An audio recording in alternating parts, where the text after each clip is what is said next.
ပကံကီးဘုတ်ပေါ်က space bar ကို20စက္ကန့်လောက်ဖိထားလိုက်ရင်စာတွေရေးပြီးသိမ်းဆည်းလို့ရတဲ့တက်တစ်ခုပွင့်လာမှာဖြစ်ပါတယ်။အဲ့ဒီဟာကို frequently used text phrase လို့ခေါ်ပါတယ်။ကိုခဏခဏအသုံးပြုရတဲ့စကားလုံးမျိုးတွေဆိုရင်အဲ့ဒီထဲမှာမှတ်သားထားလို့ရပါတယ်။တစ်ခါမှတ်သားထားရုံနဲ့ပြန်လည်အသုံးပြုလို့ရပါတယ်။ညာဘက်အောက်နာကအပေါင်းလေးကိုနှိပ်ပြီးအသုံးပြုလို့ရပါတယ်။ကိုရေးချင်တဲ့စာသားကိုရိုက်ထည့်ပြီး save ကိုနှိပ်လိုက်တာနဲ့အဲ့ဒီစကားလုံးဟာ frequently used text ထဲကိုရောက်ရှိသွားမှာဖြစ်ပါတယ်။နောက်ထပ်စကားလုံးတွေကိုလည်းညာဘက်အောက်နာကအပေါင်းလေးကိုထပ်နှိပ်ပြီးမှတ်သားထားနိုင်ပါတယ်။အဲ့ဒီစကားလုံးတွေကိုပြန်လည်အသုံးပြုချင်တယ်ဆိုရင် space bar ကိုဖိပြီးကိုပို့ချင်တဲ့စာသားကိုရွေးချယ်ပေးလိုက်ရုံပါပဲ။ဒါဆိုရင်တော့သက်ဆိုင်ရာချက်ပေါက်ထဲ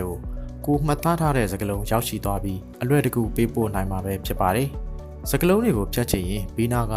delete icon လေးကိုနှိပ်ပြီးဖြတ်လို့ရပါတယ်။ပကံ keyboard app တွေက option ထဲမှာလည်း frequently used text phrase ဆိုတဲ့ setting ရှိပါတယ်။အဲ့ဒီထဲမှာတော့ကိုမှတ်သားထားတဲ့အချက်လက်တွေအားလုံးကိုဖော်ပြပေးထားပြီးစကားလုံးတွေကိုပြုပြင်လို့လည်းရပါတယ်ခင်ဗျာ